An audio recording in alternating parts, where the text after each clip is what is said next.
praises to our power, Yahweh, Bahashem, Yahweh Shai, Bahashem, Rakakwadash.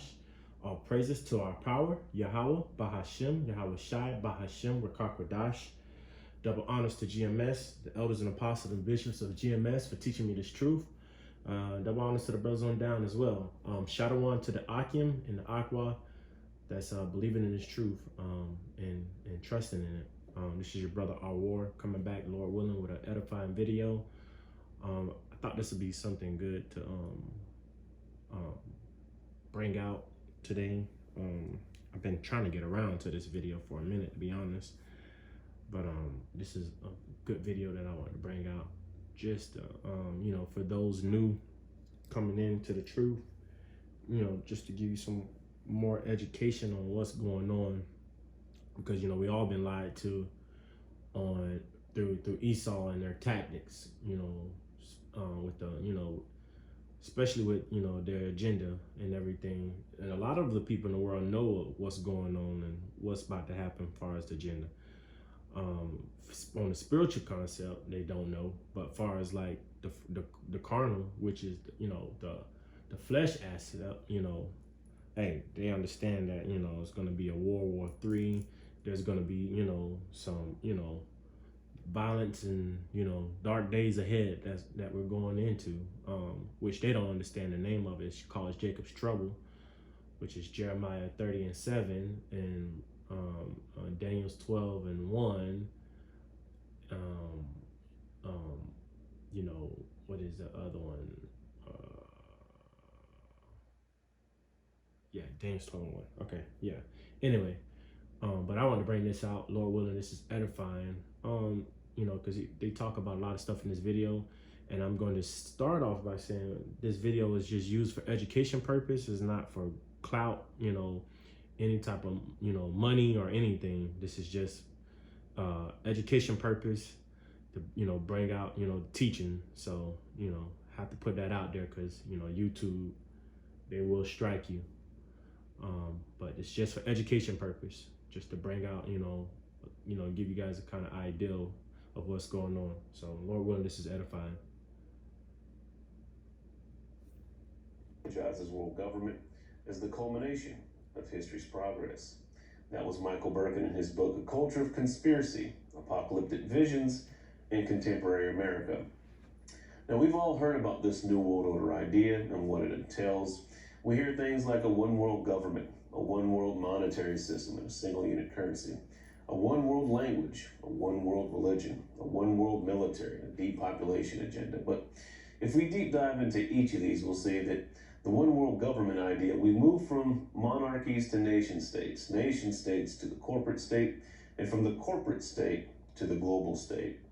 With this one world monetary system and single unit currency, we have a single unit currency standardized across the entire world, which gives us this idea of a cashless society. We'll have a one world language via the internet. English is the lingua franca, like Akkadian was in the ancient world, the international language of business or the international language of correspondence. We'll have a one world religion, Gaia, earth worship, paganism, monism. It's the coexist philosophy of the Baha'i faith. A one world military, NATO is being crafted, the North Atlantic Treaty Organization, to be a one world military system. A depopulation agenda, reducing the population under what's known as Malthusian eugenics. Malthusianism teaches us that we're over the Earth's carrying capacity like a giant ship. We're infinite growth against finite resources, where eugenics tells us which people of the population need to be removed. We'll have controlled birth and death rates to achieve that end.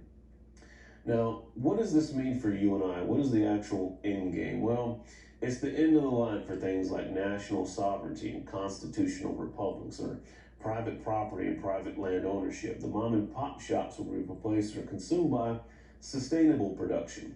The nuclear family unit will be a thing of the past. Father, mother, child is replaced with parent one and parent two. Children are no longer babies, they're they be. Sexless, genderless, nationless, and godless. Communal education and child rearing by the state. Immigration will be a thing of the past, as we'll have open borders for world citizens based on, well, the social credit score. Private farmlands and grazing of livestock will be a thing of the past. In this new world society, People will be herded into city centers where their needs will be cared for. We'll have a social credit system to determine the rights and privileges of each new world citizen, a universal basic income to supply the basic necessities with carbon taxes, limits, and restrictions, of course, track and trace of all products, all contacts, all travel behaviors, and of course, your intellectual views. We'll have an Internet of Things, centralized system of control and power by AI, algorithms, robots, and machine learning, and of course, 3D printing on smart grids with smart cities with smart meters, an internet of bodies connecting your body to the smart grid.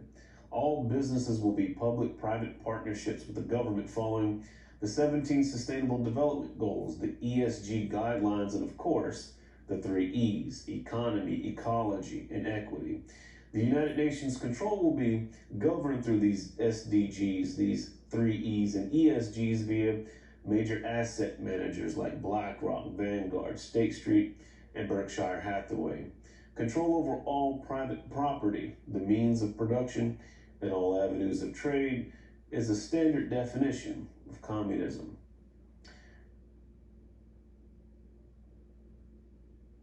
Salaki for the commercials. Humanity will be placed in human settlement zones or human habitats. The global domestication of what they call the human cattle or the human weeds. All non-settlement areas for human beings will be placed under the Rewilding Project. What Michael Birkin in his book is calling the secret societies are actually secret social societies that are partly open to the public and provide a hint of transparency, but they're mostly secretive. What are typically called the roundtable organizations, founded and developed by personnel who are offshoots of the Cecil Rhodes Milner Group, who in the late 1800s and early 1900s devised a plan for world empire based in Britain, who later emerged with the Rockefeller Consortium, giving birth to this idea of what we know today as the New World Order, based in Manhattan, with the United Nations as the front organization for world government. The roundtable groups consist of the Council on Foreign Relations, the Royal Institute of International Affairs, or what's known as Chatham House, the Trilateral Commission, the Bilderberg Group, and of course the Club of Rome, Budapest, and Madrid. It is these groups and their members who are responsible for the founding and formulation of the U.S. Federal Reserve System in 1930.